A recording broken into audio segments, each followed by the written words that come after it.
Okay, so hello everybody and welcome to the first event of University of Leicester's Breaking Barriers Refugee Week 2025. And we're really delighted to kick off with this panel discussion on the topic of Beyond Welcome, Sanction and Solidarity. Sanctuary and Solidarity. Okay, so first of all, we're just going to run through a couple of housekeeping bits.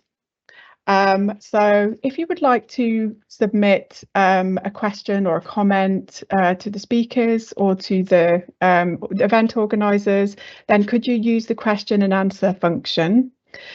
Just so you know, we're recording this session for future use. We're going to be putting it up on YouTube so that people can watch it afterwards.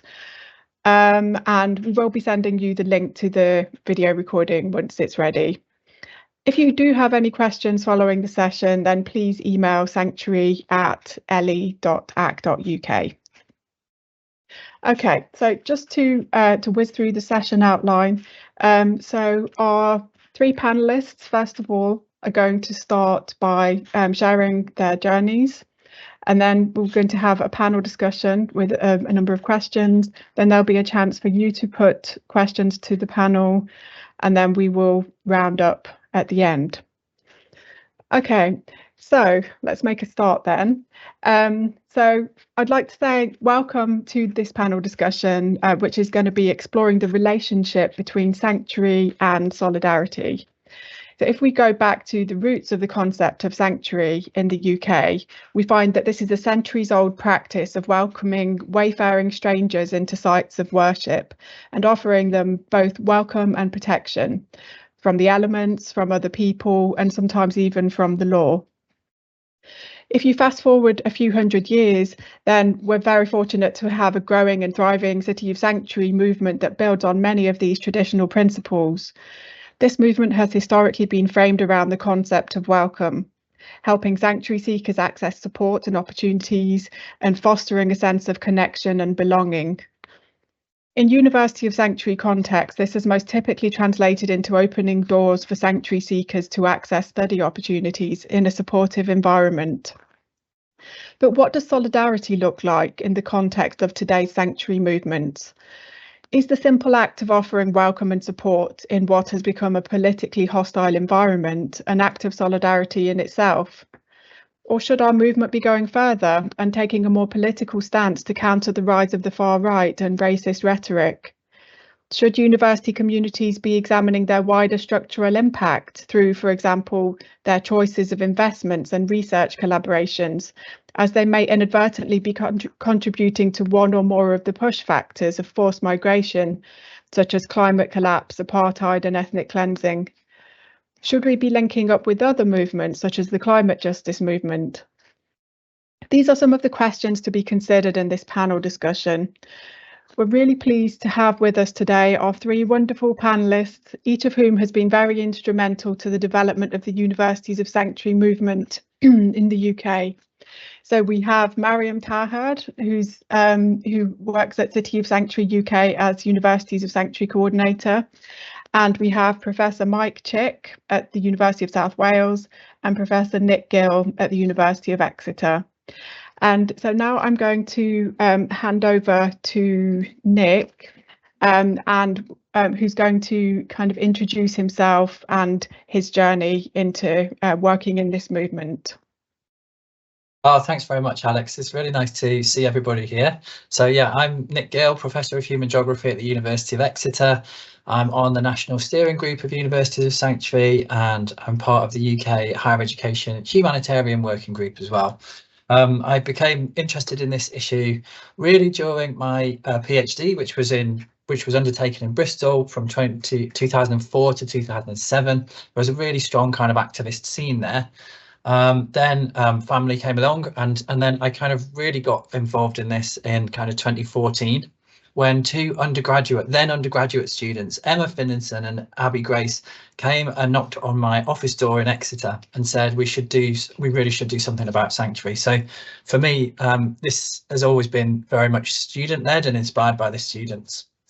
So they set up Exeter City of Sanctuary, and I kind of tagged along with that.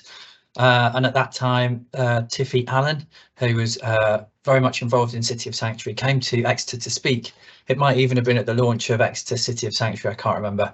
But after that, I met Tiffy and she suggested that I could become a City of Sanctuary trustee. So from 2015 to 2017, I was a trustee, which was great, a very steep learning curve, but I just remember meeting all these inspirational people as part of that.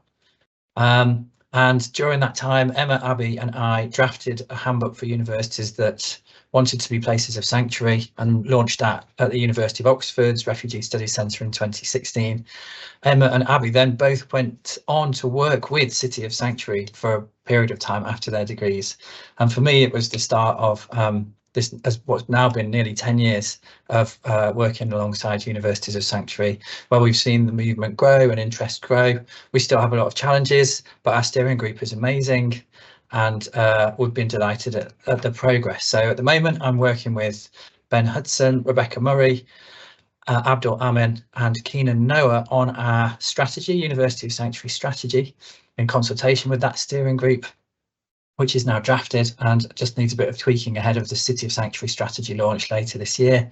And in terms of priorities, I think the next big conversation for us is to refresh our award criteria, which is something I'm looking forward to getting stuck into over the next few months and may indeed be informed by this conversation as well.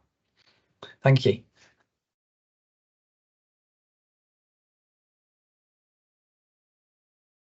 Okay, thank you very much, Nick.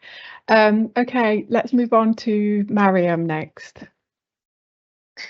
Thank you, Aleks. Thanks so much for the kind invite to this event, and really nice to see you all here today.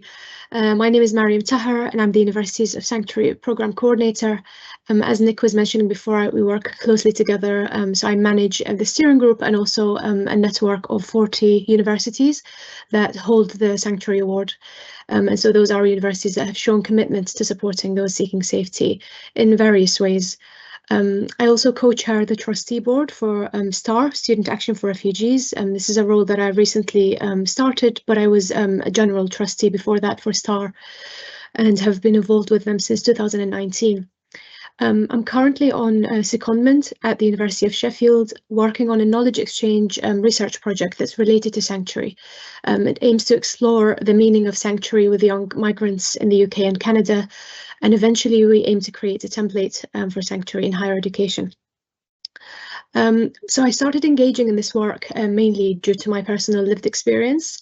I arrived in the UK as a child with my family and I sought asylum.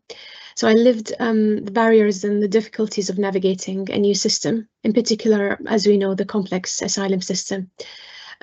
Because of this as well, my family was separated due to complications in the asylum law. So I've had personal challenges that affected the way I navigated life here in the UK, but also affected how I progressed through the different stages, including university. This also influenced the work I decided to do after graduating. So this is really the root of where my passion and drive comes from for the sanctuary movement.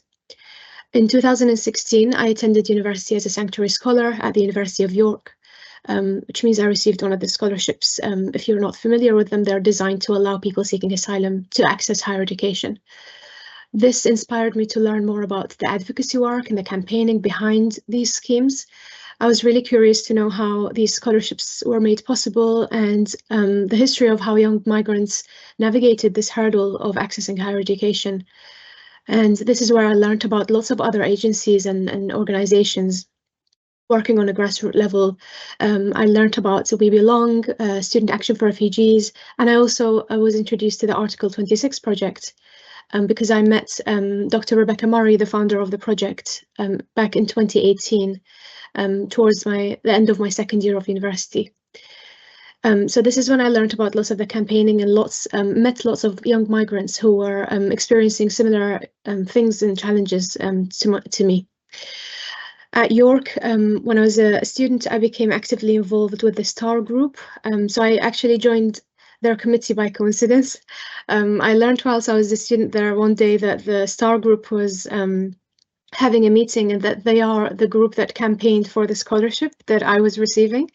So I decided to just join the meeting to say hello and to thank the students for campaigning for the scholarship at the university. But I found out during the meeting that it was a committee recruitment meeting, and I decided to join the committee in that meeting as well. After that, when I graduated from university, I joined the City of Sanctuary team, which then shifted my perspective from being a student to working with student groups to then working with institutions and seeing this work on an institutional level. And this really allowed me the opportunity to understand universities and how these schemes work, how they're set up, and learned so much as well from being on the steering group from the academics there, such as Nick, Rebecca, Ben, and many others who were involved in this work way before than I was. And so I learned lots about the challenges and the opportunities of providing sanctuary. Finally, my advocacy continued through STAR to today, and now I'm working on the project that I mentioned before, and it's a build-up on another research project that I just completed or have just been working on with 10 other young migrants under the supervision of Dr. Rebecca Murray, called the Reimagining the Higher Education Border. So through my journey as a scholarship recipient to an advocate, and I'm now really interested in research. But all in all, I've witnessed the power of collective action in this movement, and the work still continues. So I'll talk more about the research later on with the kind of other questions. Thank you.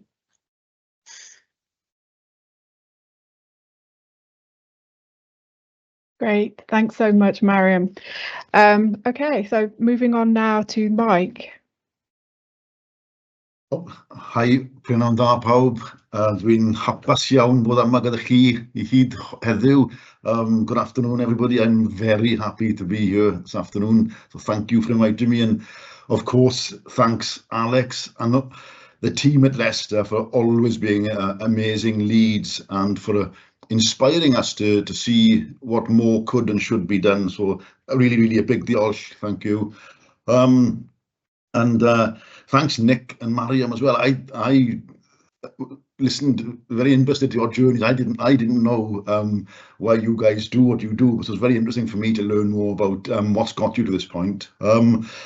For myself, I've been a language teacher for about 100 years now, it feels, but for the last nearly 15 years, I've been working with the Welsh Refugee Council. So my role at the university is a lecturer in language teacher education, and also subsequently as the refugee champion for the university. And about 12 years ago, I started collaborating with the Welsh Refugee Council to provide English language classes to people seeking sanctuary who were dispersed to Cardiff. In doing this, and this collaboration continues to today, but in doing this, I realised that universities are uniquely placed not only to provide language education, but in many other ways, because it became very clear to me very quickly that the people seeking sanctuary who I was meeting each week could be helped in many ways that universities were placed to provide. And so, for example, in providing the scholarship schemes and the language programs, I learned from the Universities of Sanctuary movement, and I then put forward what they suggested and recommended at our university, the University of South Wales. And so it's not only the scholarship schemes, but the whole idea of welcome and support that the Sanctuaries movement, if you like, educates us about. I found fascinating, I found extremely useful, extremely important. And the sense of respect and solidarity that I felt with the people who I was meeting each week at the Refugee Council, that hasn't diminished at all in the 14 years since I've been doing this work. And it's because each week I'm meeting people who really are just like myself, or just like ourselves, people with similar hopes and fears and worries and aspirations and ambitions.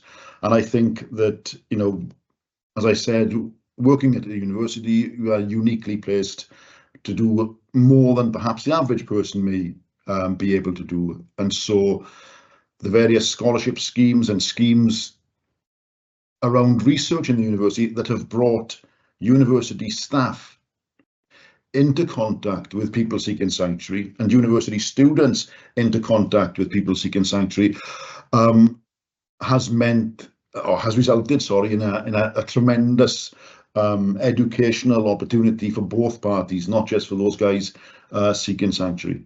And so that's why I do what I do today. Thank you. Thanks very much, Mike. Yeah, it's been wonderful. Even though I've known all three of you for years, it's been really wonderful to kind of get into the details of what motivated you to kind of get into this movement. It's fascinating. Okay, so we're going to now move on to the panel discussion part of the session, and we're going to look at question 1, which is, so in the context of the City of Sanctuary movement as a whole and the University of Sanctuary movement more specifically, what does welcome mean to you? And what are some good examples of welcome that kind of spring to mind? Okay, I think it would be good to kind of shake things up a bit, so to kind of change the order sometimes. So shall we start with Maryam? Yeah, thank you very much, Aleks. So I think in the context of the City of Sanctuary movement and the University of Sanctuary specifically, we talk a lot about welcome in the movement, and I see welcome personally as something that's beyond just being friendly or opening doors or offering support. I think what Mike just mentioned were really great examples of doing things beyond the opening doors step.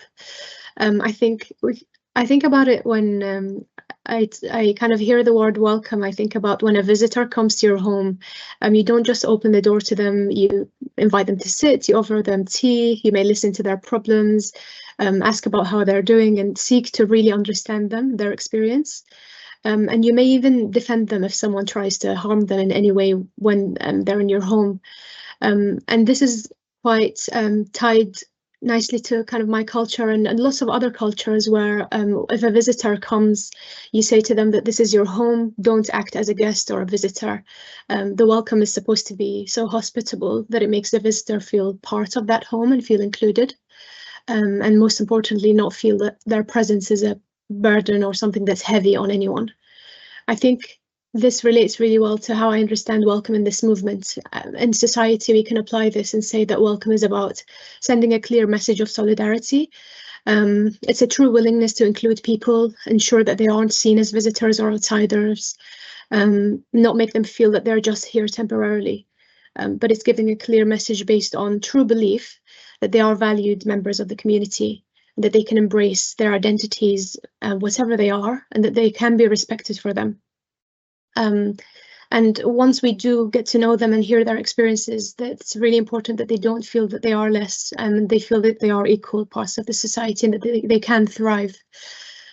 In practice, I think within our institutions, it means removing barriers, making sure people have access to opportunities. What you mentioned before, Aleks, in the introduction, things about sanctuary schemes, the scholarships, the different ways in which the staff and the students work together to make sure that the places or spaces at universities are welcoming and open. It's making sure that also people's voices are heard and that they actually can shape those places and shape those schemes. To me, that's a really kind of positive and great example or model of welcome. We see this in the City of Sanctuary groups and practice as well, when local residents come together with people who have just newly arrived, whether it's through befriending programs, skills sharing, community events. These spaces really allow people to connect in a way that's meaningful and lasting. In a way that this, as Mike was mentioning, makes you realize that we have so much more in common. We have common dreams, difficulties, visions, challenges. And that's really important to, I think, emphasize and get across to people when we are welcoming them is that we relate, we empathize, and we have a lot to share, and we have a lot in common. I think when it comes to the Universities of Sanctuary scheme or movement in general, truly welcoming universities exist in the network, and there has been lots of really wonderful examples. It's about removing the barriers, making sure that there are scholarships that are helpful and supportive and administered in a helpful way. It's also about making sure that there is access to those scholarships. So how are the universities facilitating this kind of transition of students into the scholarships? So I think about things like mentoring programs, language support, ways that the university educates the wider community about why people seek safety. I think about training schemes, how the university allows students and staff to learn more about the experiences of people seeking sanctuary. So these are really some of really great examples that I've seen at the universities that offer this positive example of welcome. It's more about saying just that we support refugees, but more that we could imagine and put ourselves in the shoes of someone who's stepping into campus for the first time. How can we make them feel that they belong, that they're not just a recipient of support, but really an equal member of that university community? And finally, I think welcome is about the voice and the leadership of people who are most affected by this. So again, I've seen lots of really great examples in the network that include people with lived experience within the design of a lot of schemes and programs, and also including them in not just the design, but just creating spaces for them to speak for themselves, make sure that they're leading the conversation. Another example of this is the Sanctuary Ambassadors Network at City of Sanctuary. We make sure that anything is shaped, the policies or initiatives or programs are shaped by their voices and their experiences, but we are giving also space for them to talk to the media and get training about how to tell their stories themselves. So that's, to me, a really great example of providing a meaningful welcome.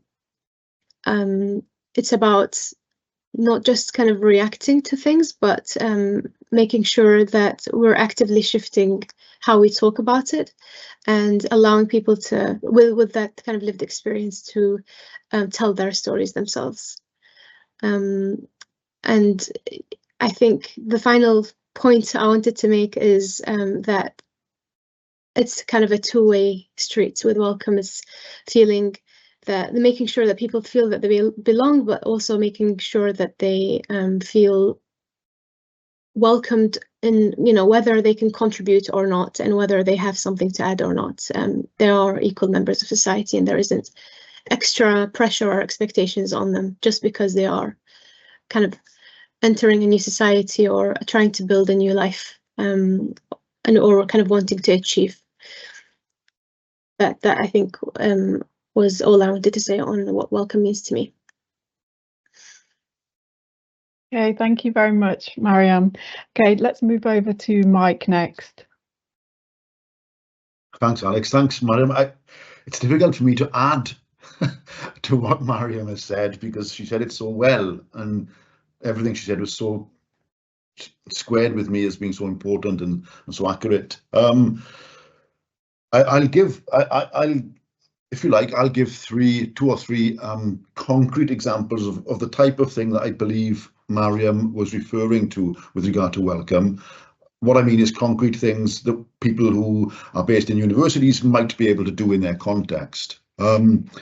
Because I think, I'm sure that education, and this could be in college, school or university, education offers such incredibly important hope and a sense of belonging to people who are in this journey, who are in the asylum process. Education is, we know from time and again, experiences after experiences, it is life-changing. But the university or the school or the college, for that to happen, has to have this or give this sense of welcome for the person to really be able to feel comfortable to take advantage and make the most of, that educational opportunity. And so 3 things occur to me that the universities can or should be trying to do. The first one is regarding, of course, my job, regarding language and language tests. And time and again, I hear that one of the biggest barriers to people seeking sanctuary getting into university is language and the need to take an IELTS exam. Now, nearly every university, or I'm pretty sure every university, has a language unit. And it seems ludicrous to me that that language unit in each university can't be running their own free language test. It's what we've been doing for about 6 years at the University of South Wales. There's never been an issue. The language lecturers administer and assess the test. What this does, sorry, it means there's no financial requirement to do an IELTS test and study for an IELTS exam. And there's no financial requirement to pay for the exam or wait for the outcome of the exam. If a person applies for a course, they can take the and they have the academic requirements, but they need to evidence the linguistic requirements. Then we will give them a free language test, you know, at that time at the university. And if the language test reveals the candidate to be, for example, a little bit short of the level of competency needed to begin a degree or a master's degree, then they will be offered a free pre-sessional program that could be 5 weeks or 10 weeks, depending on the level of competency that they have at that time. So there's language is a really big issue, I feel, and by obliging people to take an external IELTS test, that's the opposite of creating a sense of belonging or welcome. It's actually saying, look, you're not good enough to do this yet, even though the person maybe, you know, have fantastic academic qualifications. The second things that we've began doing over the last few years, and I've seen the importance, is collaborating with local colleges, where of course we know the majority of sanctuary seekers will be attending language classes. We're collaborating with local colleges to provide bespoke open days. And this is where we will provide the transport and the food or the lunch to bring people from the colleges onto the university campus and to say, look, you are welcome here. This is how university looks. This is how you apply for a course here. This is what we offer. But it's actually going that one step further to bring folks onto the university campus and not just leave it to them to find out when the open days are or what's possible to study. And the final thing, and it sounds small, but I'm convinced it sends a real sense of welcome, is to have bespoke welcome events for the sanctuary seekers and the refugees each year. So we did this back in October this year, and we ran a welcome event and brought the people who are essential for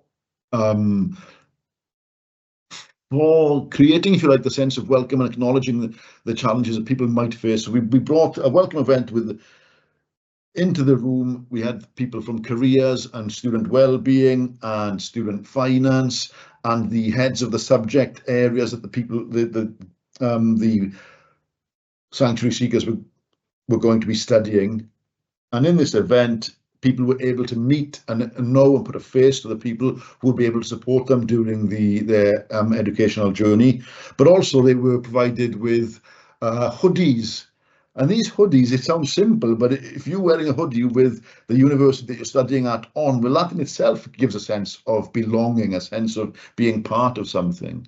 And so those three sort of practical things, I think, I hope, are the sort of things that Maryam was referring to in that, creating that sense.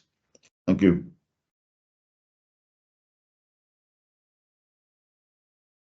Thanks very much, Mike. I love the idea of the hoodies. That's something I've not thought of before.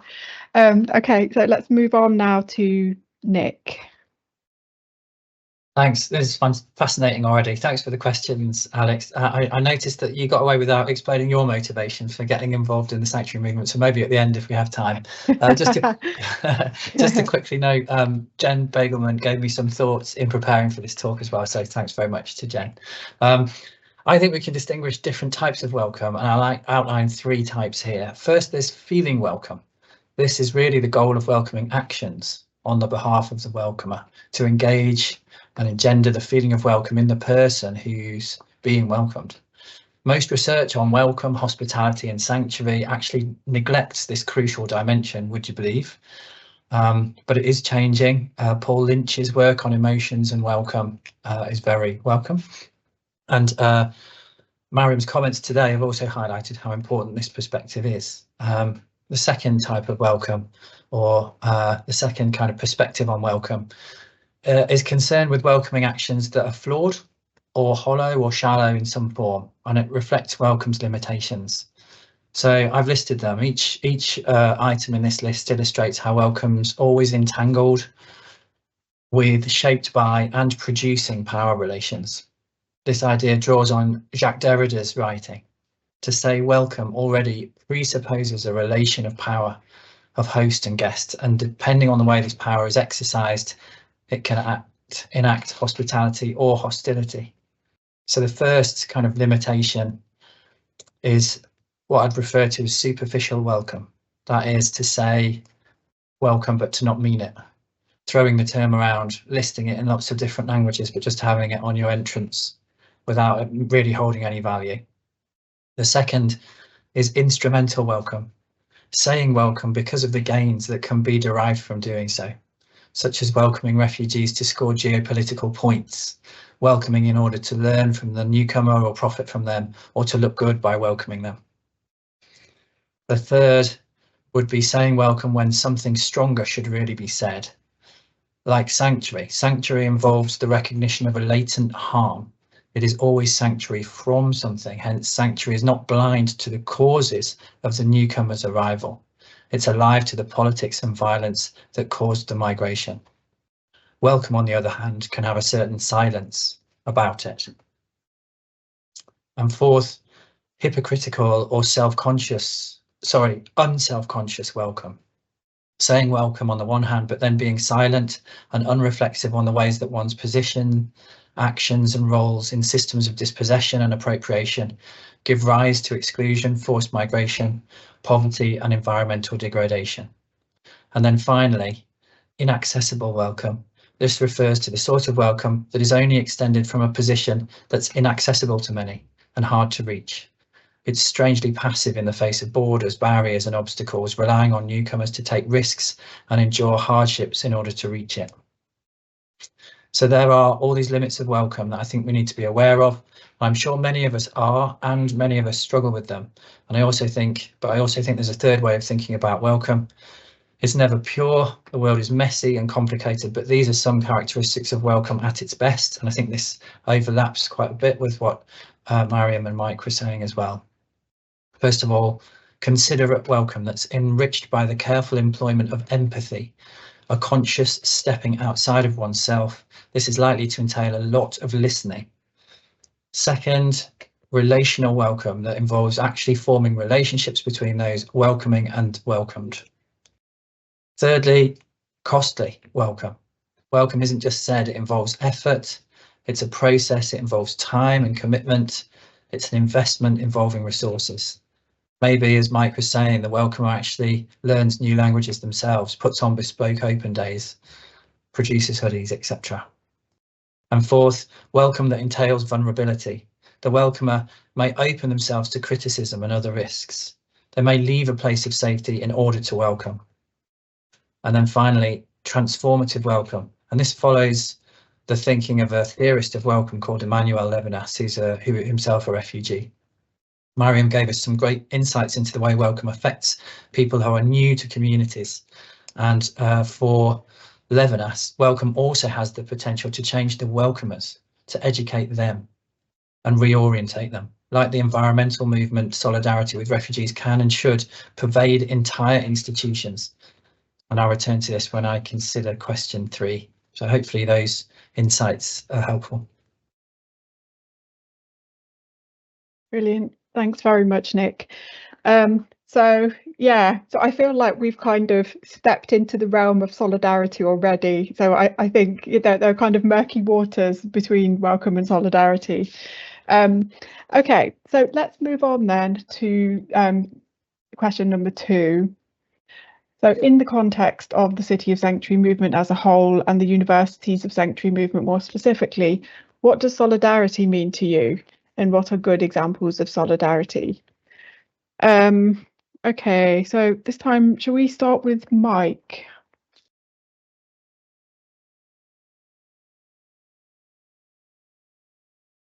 Thanks, Alex. Okay. I guess my answer to this, what does it mean to me, is revealed in the examples I give, I hope. I don't know if the Sanctuary in Politics course is a Wales-specific initiative or is a UK initiative. Can anybody let me know before I go on? Alex, do you know what you're muted, I'm afraid. Do you know what the Sanctuary in Politics course is? No, I don't actually. Okay. Oh, sorry. Sorry, Maryam. Mike. Yeah, just to say it's a UK-wide initiative, of course, to educate people with lived experience on the legal and parliamentary system in the UK and how decisions are made and how to make change. So yeah, sorry, Mike. It is UK-wide. Okay, well, in that case, that's great. I mean, because I had the very good fortune to host at our university the Sanctuary in Politics course last year, and I think it is a fantastic initiative. Really, I hope from now on to be involved in this course every year, because I saw the effect it had not only on the participants but also on, as Nick was saying, on the university staff members who participated in the course. So if I may, I'll describe it ever so briefly. The City of Sanctuary movement brought together about 16 sanctuary seekers with university academics for a course, the Sanctuary in Politics course, and it took place over 3 online sessions of a couple of hours each and 3 full days at the university, where the participants and the university staff attended in person. And the content of the course was around how politics works, in this case in the Welsh context, with the Welsh government, but including the larger UK government machinations. And as well as the politics and the politics of asylum, there was also workshops on things such as presenting yourself to the media, using social media, giving a good presentation, making an argument over using through a presentation, etc., etc. And the aim of the course was for each participant to go away and investigate an area of political life that was relevant to them. And this could be, for example, asylum seeker housing, it could be the cost of bus travel, it could be access to education, whatever it may be. And each participant was assigned a university mentor. And the university mentor, from whichever academic discipline they came from, their job would be to help guide and support the participant in that project. Now, it didn't work perfectly in every case, but in many cases it did. And the course came together in a final graduation day where the participants presented their actions and their projects, and there was food and there was music from the countries of the sanctuary seekers. And it just felt to me a fantastically empowering thing to do. It was the first time I'd been involved, and I will fight tooth and nail to be involved again this year, if that's okay. And I'd like to offer the university campus again as a home for it. So that's one idea which occurred to me with regard to what solidarity is around empowering through education. And another thing that occurred to me was, again, this is university based, but researchers actually doing and beginning and carrying out research, which is, if you like, critical and empowering in itself. So, for example, next week is the Welsh Government's National ESOL, English Language CPD Day, at the second biggest college in Wales, in Swansea. And one of the workshops there will be a presentation by an academic from Bangor University in North Wales, who has been doing research on the level of, and Aleks, you'd be interested in this, so I'd be happy to share it, the level of CPD ESOL teachers get with regard to becoming trauma informed in their college practice. And she has been doing this research for quite some time and will be presenting her findings on next Tuesday, sorry. So that sort of idea of okay, solidarity through research which acknowledges critically what sanctuary seekers face in coming to UK, and research carried out to empower them and to the benefit of them is another way, I believe, of showing solidarity. Thank you. Thanks very much, Mike. Okay, let's move on to Nick. Right, thank you. Okay, so I'm going to attempt a definition of solidarity. Solidarity involves the recognition of common struggle. That is, the recognition that the struggle someone else is in is also a struggle that you are in. The realization that we are in the same shared fight is something that produces affinities, sympathies, and allegiances. Solidarity is a concept is associated with the trade union movement. We have shared interests, and so each of us is willing to accept some individual loss so as to protect the collective. Whilst recognising shared struggles, it does not reduce these to sameness, though, recognising difference in, for example, race, gender, sexuality, and ableness. Of course, there are different types of solidarity, but here I want to focus on three collective and intersecting struggles that solidarity names. First, unfettered capitalist accumulation. As the richest 0.1% begin to control not only disproportionate resources, but also exert unprecedented political influence, we need to be aware of the fundamental tendency of capitalism to concentrate wealth and power in progressively fewer hands. Colonialism, including settler colonialism.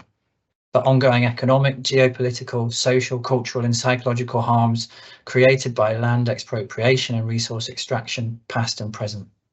The world system as we know it was built on colonialism, but because it does not benefit those who profited and continue to do so, this history is too rarely acknowledged.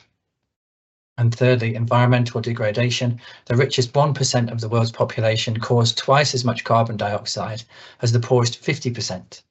But as the writer Farhana Sultana puts it, the cost of that climate coloniality is borne disproportionately by the marginalised and vulnerable communities in developing countries.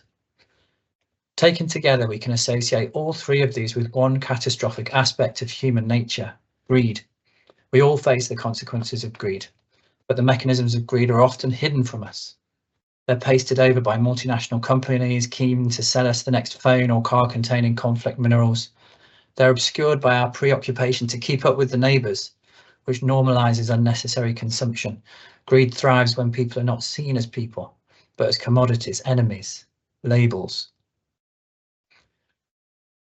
The violence that underpins these systems is so normalised and so entrenched that we can become untouched or numb to it. We're affected by what Zygmunt Bauman has called moral blindness. So making connections across sites and struggles against greed is essential work in the nurturing of a shared consciousness, and it's a key concern of the left.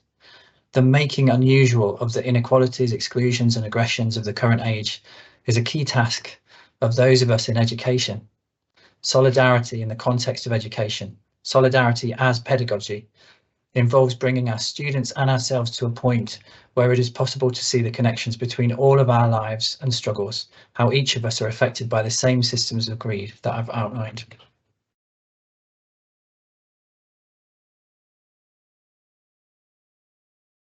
Okay, thanks so much, Nick.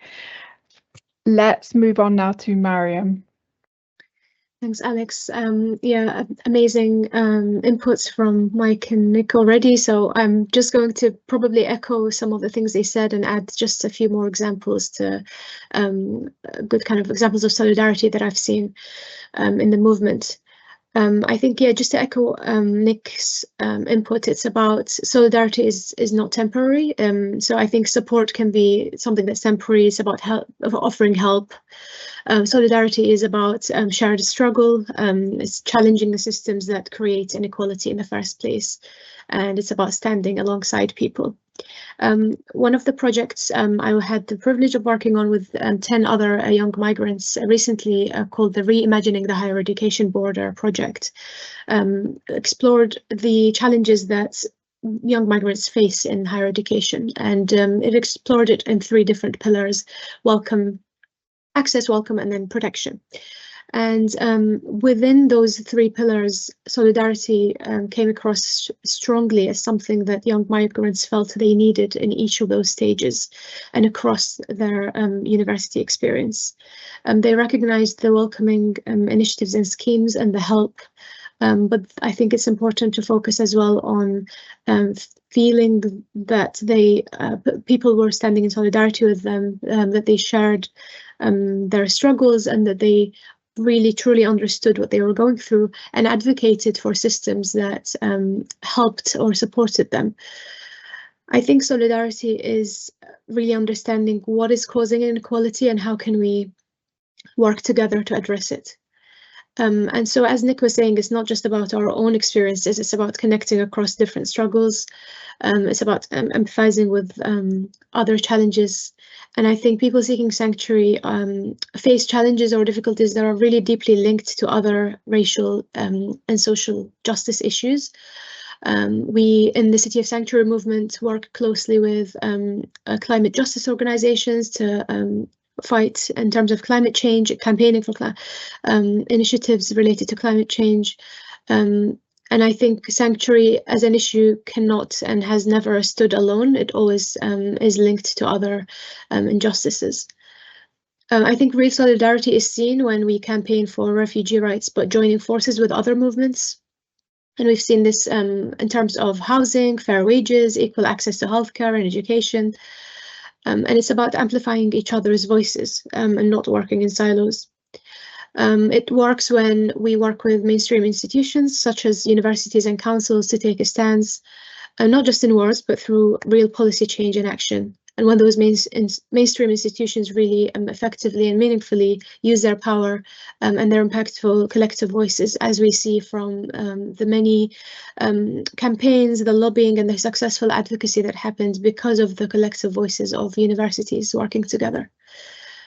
So in action, it looks like challenging policies that make it hard for people seeking sanctuary to access education, for example, in this University of Sanctuary movement, working with students and staff to change attitudes and create cultures of inclusion, and most importantly, pushing for national change. And this is something we've seen in the recent humanitarian crises in many different areas: Afghanistan, Ukraine, Palestine. It's advocating for fairer laws and policies and practices that at least welcome and help stand in solidarity with people affected by those crises when they arrive in the UK, but also even in their countries whenever possible. And we have seen examples of that with the university setting up schemes and support for displaced people everywhere, not just in the UK. I've seen personally lots of really positive examples of academics, students and researchers working together, advocating for a shared cause. We've seen how the network lobbied for access to student finance for people from Ukraine and some of the refugees under the Afghan resettlement schemes. And we've seen the collective action in collecting, disseminating and setting up schemes for people from Palestine affected by the genocide in Gaza and many other areas of Palestine. So there are really incredible examples of collective action and solidarity, but I think a lot more can be done and a lot more enthusiasm and passion exists in the network to expand this even further. Some examples that I've seen as well from the network are of other organizations collaborating really positively with the universities and the kind of outreach expanding beyond campuses. So for example, there's an organization called the Brilliant Club, and they have a program called the Sanctuary Scholar Program. And it's designed specifically for students from refugee and asylum backgrounds or any forced migrant background, aged between 14 to 16, and they aim to develop their academic skills and knowledge. So they work in collaboration with the universities. They've worked with the University of Manchester and other universities, I think, offering those students an opportunity to engage in university-style learning and interacting with different academics and researchers, giving them a taste of university whilst they're at school. And they work with PhD researchers to mentor those students. And those PhD mentors are of sanctuary background themselves, so they also have lived experience. So this not only enhances the participants' academic skills and gives them an insight into university life and really kind of encourages them to have higher aspirations and fulfill their potential, but it makes them truly feel that their experiences are valuable and that their backgrounds are really something that enriches university, and they see examples of people who have gone through their experiences and struggles reaching to PhD stage and becoming academics and researchers. And just, I think, showing examples and positive role models is another form of positive solidarity. Other very common examples I've seen and I've had, I think the privilege to see and work with universities on is when they apply to become a university of sanctuary. A lot of them submit evidence and ways in which they show positive contribution to the community. And a common one is through law clinics. So there are lots of universities in the network that have made positive changes and impactful changes in terms of legal successes within law clinics by allowing students studying law with the supervision and help of law academics to provide advice, guidance, and fight for the fight for asylum cases for people seeking sanctuary. Many of them have helped people with family reunion cases and applications. And this collaboration between students, academics, and supporting the local community with their legal cases has had a huge impact on all people involved. There's really incredible partnerships with other agencies like Refugee Action with those within those law clinics, the Red Cross, and students not only gain the practical experience, but they gain the knowledge of some of the challenges of the system and some of the social injustices, making them really knowledgeable about this when they go into those careers. They go in with empathy and understanding. And again, that's a form of building solidarity. Another just final example I wanted to mention is one that I remember from one of the academics at Oxford University who met by coincidence through one of the City of Sanctuary events. He met a sanctuary seeker from Iran who was a mathematician back in his home country, but unfortunately couldn't continue his work due to having asylum status, which restricts him from taking up any work. And so this academic worked with a local refugee organization called Asylum Welcome to collaborate with a few other academics and set up these webinars online for this mathematician and other mathematicians who were seeking sanctuary. They advertised the program, and it was aiming at connecting them with academics, with career opportunities, with voluntary opportunities, educating them about the job market and the system here in the UK. As lots of the mathematicians they met with lived experience said that they didn't understand the job market or how to navigate it, and they really wanted the connections. And so those webinars were happening through kind of during COVID, and lots of really fruitful discussions and meaningful relationships and networks resulted as part of that. And it's really a simple kind of principle of someone taking initiative who has the skills and has the knowledge and the networks to create something like this and share it with people that really kind of need it most. And so those professors were discussing things like statistics and data science and maths kind of related topics, and I think those academics, based on their feedback, said that this is the first time they felt that they were able to contribute their skills and knowledge and use them since they entered the UK, especially being so preoccupied with lots of the complications in terms of the asylum process, that they forgot about the passion that they had for their fields and their previous jobs. And sorry, one more example that I don't want to forget is actually not because I'm in the University of Leicester event, but this is a scheme that I have huge respect for, and I see it grow and develop so much, and it's been really nice to witness the positive impact it's had.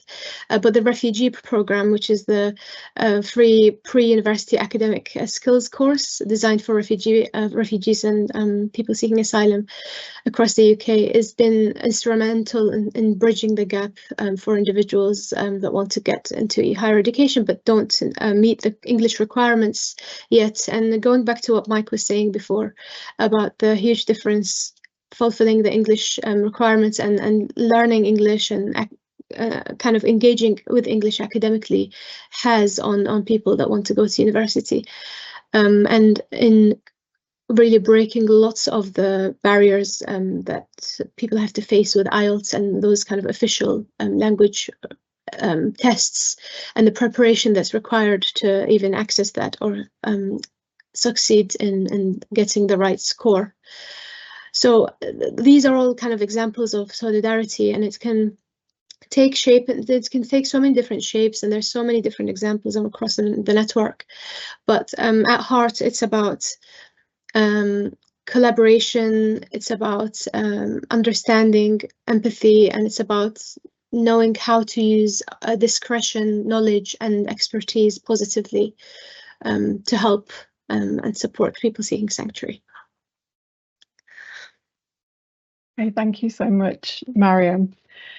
Okay, so we're going to now move on to the third question, which kind of brings together welcome and solidarity and explores what the main differences are, and also what the main challenges might be pertaining to each. So I'm just looking at time. So I think if we kind of try to stick to about a couple of minutes each, because we've got a couple of questions left. So shall we start with Nick? Thank you, Aleks. As I said, I really enjoyed these questions. I probably spent too long thinking about them, but it's great. It's really productive.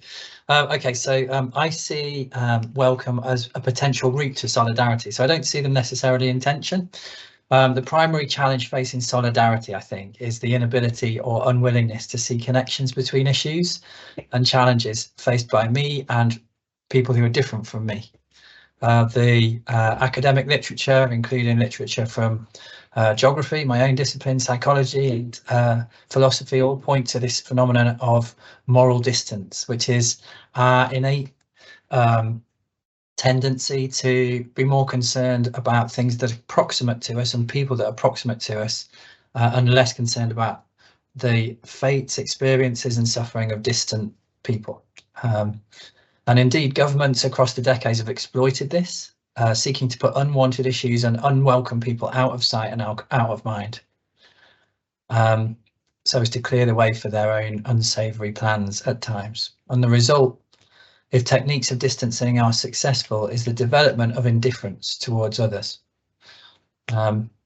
This is the primary threat to solidarity, the development of myopia that prevents the recognition of common struggle. But for Emmanuel Levinas, who I mentioned earlier, one potent antidote to this threat is face-to-face encounters with others who are different from oneself.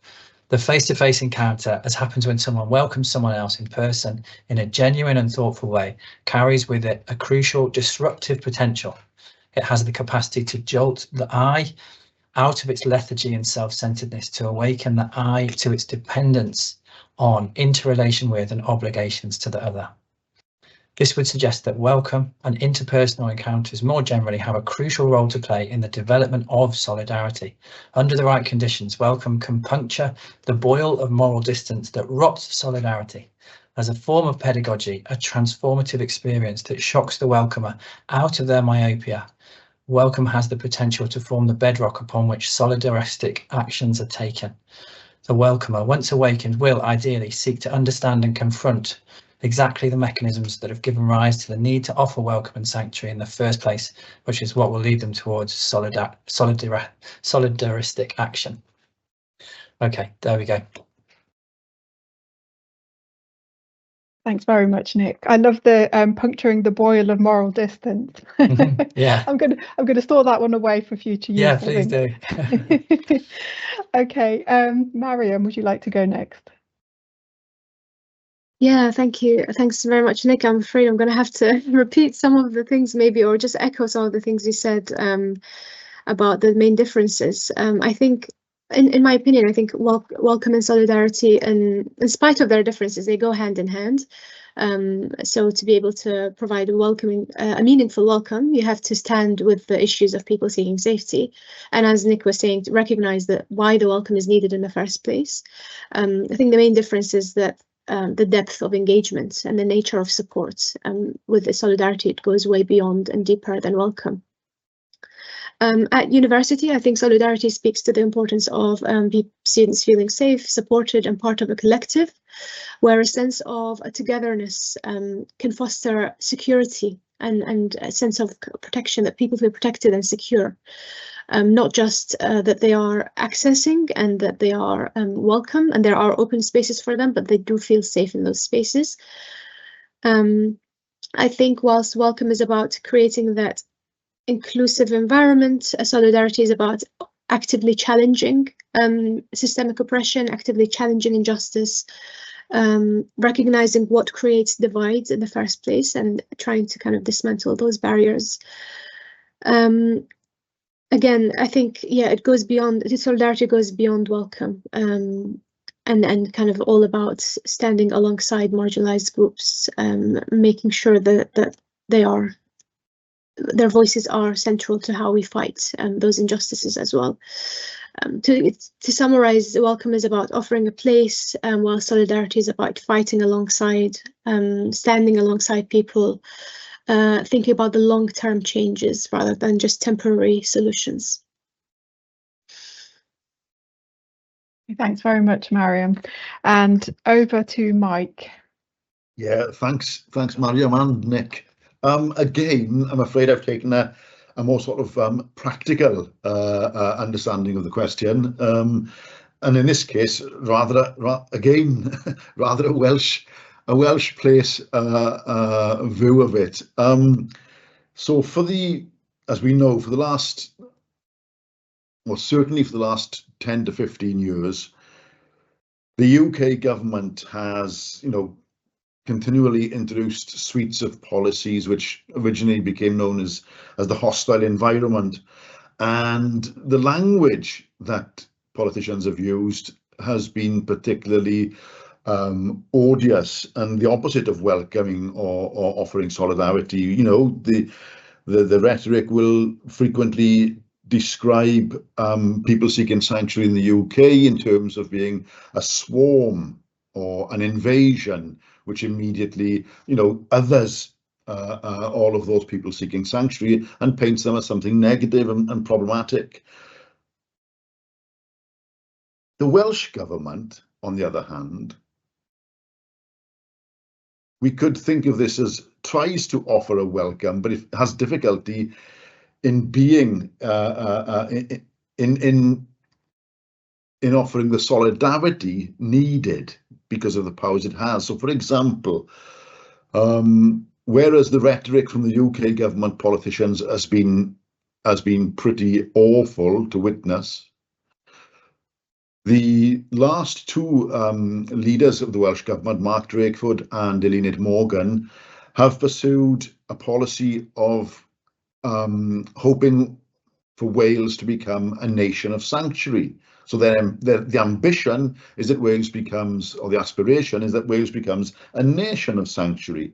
And the rhetoric they've been using is in stark contrast to the UK government's politicians' rhetoric. So Mark Drakeford is on record as saying that he would like to be able to allow people seeking asylum to work and to access education. And this, in my view, is absolutely offering solidarity and a welcome. And there are also practical actions, such as the Welsh Government has a language education and ESOL policy, and it's the only one of the 4 UK nations to have such a policy. And this policy acknowledges the need to address what is the role and how are we doing language education for migrants in Wales. It's not perfect, but that's for another discussion.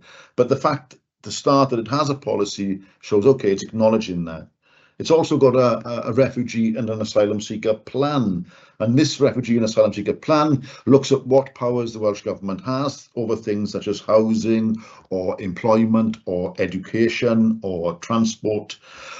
And the plan, which was published in 2019, looks at how the government should use its devolved powers to do what it can to ensure that people seeking sanctuary in Wales live as dignified a life as possible. And so the things that have evolved from that are things such as free language education classes from the day of arrival in Wales. There's no waiting time period or 6-month time period as in other regions, and things such as free bus tickets and train tickets, which help people get to, for example, get to ESOL classes. That's paused at the moment, but the promise is that they'll reintroduce it as soon as they can. Let's see. And so I think what this shows to me is that we could possibly paint oneself as a welcoming nation, but you have to have the political will and the power and the opportunity to act on that. And I don't think that is the case in Wales. I think the case is that whereas we are offering a welcome in words, it's far more difficult unless the powers are there for policies to be introduced. And by the way, Nick, Wales is often portrayed as the first country colonised by England. So I should hope that it is trying to become a nation of sanctuary, but we'll see. Thank you. Okay, thanks very much, Mike. Okay, so let's move on to the final question before we then take a few questions from the audience. And yeah, again, if you could kind of keep your contributions to about 2 minutes each, that would be brilliant. So, okay, in your view, is there more that the Universities of Sanctuary Movement can do to show solidarity with sanctuary seekers? What might such efforts look like, and how might we go about creating the structural conditions to make this happen? So shall we start with Maryam? Thanks, Aleks. I think the University of Sanctuary Movement has to date made significant efforts and achievements in advocating for people seeking sanctuary in terms of access, but also just the dedication of staff and students, both in terms of improving the experience of students beyond the access. I think to deepen the solidarity and create structural changes for long-term support, we can maintain what's being done now and can do a little bit more. In my opinion, sanctuary is more than safety. It's about resistance and transformation, and this is something that I've really kind of it's been emphasized in the last few years with, as I mentioned before, the different humanitarian crises that happened that really showed that resistance and transformation is really important within the network, and that we can't claim to be places of sanctuary or welcome or solidarity, but be perhaps complicit in the systems that create displacements in the first place. So I think one of the things that I've realized is that we need to be more bold with challenging current systems, otherwise the changes we want to see may not happen. I think in terms of challenging those structures that create displacement, this can be in terms of the hostile policies we see, unethical research, financial ties to industries that could perpetuate violence. Many universities could unknowingly reinforce the hostile environment. This could be compliance, sometimes referred to as over-compliance with visa monitoring, accepting research funding from defense industries, or maintaining contracts with companies that are involved in border security and detention. I think if we truly believe in sanctuary, we need to be discussing those topics, and we need to go beyond scholarships, which some universities are already doing and have already started doing. So we know that it's possible. Examples could be universities using their collective voices and impact to advocate for student finance, access for asylum seekers, rejecting harmful research and teaching, divesting from projects that contribute to detention or border militarism practices. It can look like cutting ties financially with unethical companies that could profit from displacement or war. Of course, this all comes with challenges, and no long-term kind of changes or impact can be made very quickly or easily. We know that universities rely on some of those some of those sources of fundings, but I think when we look at the approach and the initiatives that they're taking and the commitment, the solution is around building coalitions. And again, we've seen examples of this happening and succeeding. It's about securing alternative funding, using our collective power to find alternatives and push for that systemic change. I think there needs to be, or if it's already happening, there needs to be a development or an expansion of a culture shift by building alliances with migrant-led organizations, and really realizing that sanctuary is not about opening doors, but it's about breaking down the walls that create exclusion in the first place. And a lot of awareness and realization is happening within the network by everyone, students, academics, anyone kind of engaged in this kind of and committed in this sanctuary work. And I have to say, it's not easy. It's been a challenge for me to understand and for us to think of ways to address it. But as long as we attempt to do that, and that we really kind of embrace the positive examples and the models and try to adopt them, we would be on the right track. I think in terms of the intersectionality of kind of social justice issues that we were talking about before, and the definition of solidarity being standing with people of many different kind of challenges and people who have to face lots of social injustices, not just people seeking sanctuary.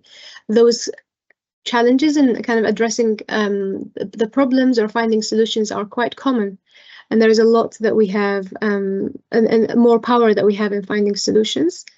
So recognizing that the intersectionality in terms of students having different challenges and lots of different groups, underrepresented groups facing similar problems, is a power, and it's something that we can use to our advantage. So just to kind of summarize, I think there is definitely more that the Universities of Sanctuary movement can be doing, and we're working towards achieving some of those changes and helping kind of starting to address those as much as possible within the network. And we do all kind of believe within kind of the University of Sanctuary steering group and personally that the structural changes need to be made for this to happen. And that, things like scholarships and welcoming schemes are life-changing for many students, but they're not the root solution for those issues, and that there needs to be more done and more leverage to be made with the growth and the increasing interest in the sanctuary commitments and movements. Thanks very much, Maryam. Okay, so let's move over to Nick now. Thank you, Maryam. I couldn't agree more with everything that you've said. And there's only one brief point that I'll add, which is to do with the value of welcoming and being involved in welcome as a form of pedagogy. So for me, this talk has been really useful in thinking about that transition from welcoming and the development from welcoming to solidarity. And I think that being involved in welcoming initiatives, even if they're relatively small scale and relatively modest and humble, like tea and cake sales and those sorts of things that you see perhaps some of the students getting involved with, they're just fantastic opportunities to build on that, to get to something bigger and something more more politically engaged. So yeah, and I again agree with everything that you've said there. Thanks very much, Nick. And last but not least, Mike. Thanks again, Aleks. Oh boy, you know, listening to Nick and Maryam now and their answers to earlier questions, it's clear that this is only the start of a very long discussion or discussions, without a doubt, because of course, challenging the overarching structures of that exists and the greed of capitalism, absolutely. Who isn't in favour of that? And yet, it's in engaging with the local that certainly, you know, I've seen has the most immediate and the most immediate effect on the people that we deal with. And so there's it seems to me that this conversation, of course, is about the local and the general, you know, capitalism against taking local action. I think with regard to the local, which has been where my answers have been focused so far, I'd reiterate that I think as universities we are critically placed, and we need to get out and collaborate with the local colleges and the local schools. We need to persuade our universities to have faith in the language units, to ensure that refugee and sanctuary-seeking applicants are treated with respect and given free language tests. I think we need to make a massive effort, going back to the question, the University of Sanctuary movement, a massive effort to promote the schools and colleges of sanctuary. I've seen in the schools of sanctuary in Wales, the few, there should be many more, but I've seen the few, the fantastic job they've done, and it's, you know, it's for those young kids that we can really make an effect on perceptions of us and them, and what it means, what solidarity means in effect. And I think also we need to make a bigger effort to engage with policymakers on things such as persuading governments to have policies in place to support the well-being and dignity of sanctuary seekers in the country. Thank you. Thanks very much, Mike. Okay, so we have a question in the chat, and if anybody else who's in the audience would like to pop anything into the chat, then now's the time.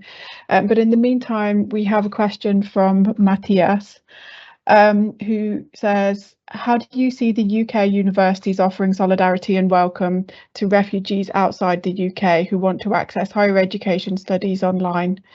For example, we have people here in Dzaleka refugee camp near Lilongwe, Malawi, who would like to do this. Who would like to jump in and answer that question? I can't see the question in the chat. Sorry, Aleks. It's in the I'm not sure what view you've got, Mike, but it should be in the published Q&A box.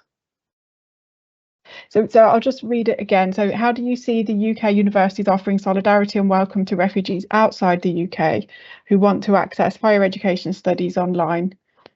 So, for example, we have people here in Dzaleka refugee camp near Lilongwe, Malawi, who would like to do this.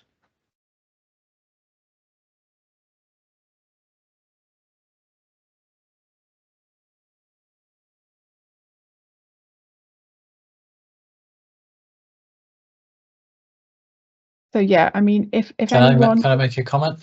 Yeah, sure. Go ahead, Nick. Yeah, so I think on the whole, British university or UK universities have not been as quick as American universities to respond to this, but there are some really good examples in the UK, and For example, some universities kind of work alone with standalone initiatives, and others have kind of made partnerships with universities that are already doing work in refugee camps around the world. I'm aware of some in Kenya, for example. And some of the lessons that we're learning in that space is that actually it doesn't always work to just put a bunch of stuff online.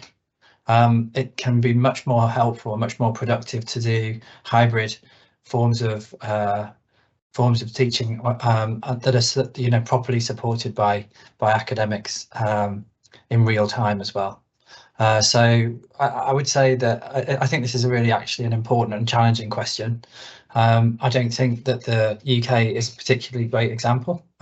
There's a lot more that we can and should be doing, but at the same time we are learning some lessons along the way. Okay, thanks very much, Nick. Yeah, it seems to be that that this is the direction that many UK universities are looking to go in with some of the recent crises.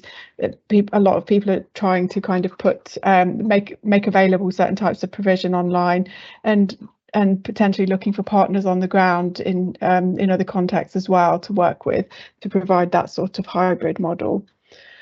Okay, so I can't see any other questions in the chat for the time being. So yeah, so I'm going to attempt to wrap up. I think actually this discussion has been so interesting, and I think this is probably one of the most difficult discussions to wrap up that I've ever been in, because there were just so many different things which were said and different perspectives that came into it. But I think some of the main kind of resonances which struck me were just how interconnected welcome and solidarity are, and I think a couple of our panelists said that welcome seems to be the first stage of solidarity. That thing about making human connections, which then when you move into solidarity becomes deeper and becomes more about taking action, fighting for change, fighting as equals for change. And the concept of empathy came up a lot as well, and the concept of making sure that the power relations are not unequal. So I think maybe Nick mentioned that, welcome can be quite it can be the power relations can be quite unequal in some ways of framing welcome, but whereas if you then move into solidarity, then that inequality gets ironed out. And I think there was a lot of mention when we talked about solidarity about system change as well. So you start looking at the systemic causes of inequality and of injustice, and yeah, and of course there was a mention of capitalism and greed and this kind of political system which is underpinning these inequalities and injustices, and the need for kind of dismantling that. Yeah, so, and I think Maryam, you said also really kind of powerfully that we need to make sure that the voices of sanctuary seekers are heard, that people have real opportunities to contribute to decision making and to being kind of agents of change in their own right, with everybody else as allies, but we need to centre our sanctuary seekers and their needs and their perspectives. Okay, so I hope I've done some justice to to that topic, but I don't know about you, but I feel like I want to go back and listen to that recording again, because there's so much there that I want to just take some more time to absorb, I think. But I hope that this is the beginning of a sustained conversation on this topic, and I think there's definitely signs within the sanctuary movement that we are. I think it's time now to be starting to think more deeply about solidarity and what it means, and how our universities can try to tackle some of that systemic, some of those systemic injustices and the ways in which we feed into them inadvertently. So yeah, so I'd just like to say one more huge thanks to our speakers, Maryam, Nick and Mike. And yeah, thank you for coming along today and tackling this very kind of meaty topic. But it's been really fascinating. So yes, thank you so much. And thank you to all of our participants for coming along today as well. And we'll be sharing the event recording with you as soon as it's ready. Thanks, everybody. Bye-bye. Oh, and and I forgot to mention that this is just the first session of Breaking Barriers Refugee Week, and we've got other sessions coming in the next few days. So tomorrow we have a session on distance learning sanctuary scholarships. On Wednesday, a session on supporting higher education in Palestine. On Thursday, a session on Ukraine support 3 years on. And on Friday, we have Researching Refugeedom, where we will hear from 3 researchers who've been researching forced migration from different perspectives. So yeah, it would be great if you would like to come along to any of those events. We will pop the link in the chat for you. Thank you very much. Thanks, Aleks. Thank you all. Thank you so much. Thanks again.